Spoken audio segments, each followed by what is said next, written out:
Morning students, today we will start exercise 1.6 of class 9th.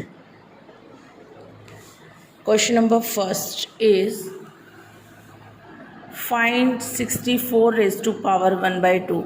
अब जो आपकी ये एक्सरसाइज है बेटा, ये आपकी exercise laws of exponent for real numbers है कि इसमें कुछ लॉज हैं। देखो कैसे, जैसे मान लो अगर आपने कोई भी नंबर ऐसे general a raise to power m and a raise to power n, अगर मेरा भी किसी भी नंबर का बेस सेम है और मल्टीप्लाई कर रहे हैं तो उसकी पावर्स क्या हो जाती हैं, add. That means a raise to power m plus n।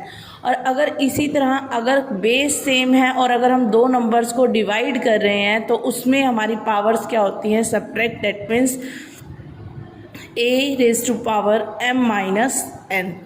और इसी तरह अगर ये भी है कि अगर आपकी मान लो नंबर डिफरेंट हैं लेकिन पावर सेम है तो आप क्या लिख सकते हो, a into B whole raise to power m।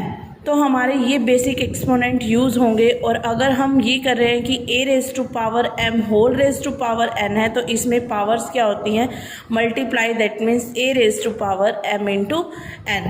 अब जैसे फर्स्ट क्वेश्चन है आपका एक्सरसाइज का, find 64 raise to power 1 by 2। अब देखो, पहले अगर किसी बच्चे को नहीं समझ में आता तो पहले आप ये देखो कि इसके फैक्टर बना लो। फैक्टर बनाओगे और अगर ये किसी को पता है कि 64 किसका स्क्वायर होता है, 8 का, तो आप इसे क्या लिख सकते हो, 8 raise to power 2 whole raise to power 1 by 2। अब 2 से 2 कैंसिल आउट हो जाएगा तो यहाँ पे वैल्यू क्या आ जाएगी, 8। That's your answer. सिमिलरली अगर 1 आपको फाइंड आउट करना है 125 रेज टू पावर 1 बाई 2, तो इसको आप क्या लिखोगे, अब 1 बाई 3। अब अगर किसी को नहीं पता कि 125, तो इसके फैक्टर करने सबको आते हैं, फैक्टर करो। देखो 5 से डिविजिबल है, 5 2 ज़ा 10, 5 5 ज़ा 15, 5 5 ज़ा 25, 5 1 ज़ा 5। अब 5 raise to power 3 prime factor हुए तो इसको आप क्या लिख सकते हो, 5 raise to power 3 whole raise to power 1 by 3। अब 3 से, क्योंकि आप जब 3 इंटू 1 बाई 3 करोगे 3 से 3 कैंसिल आउट हो जाएगा तो आंसर क्या आ जाएगा हमारा, 5। That's your answer.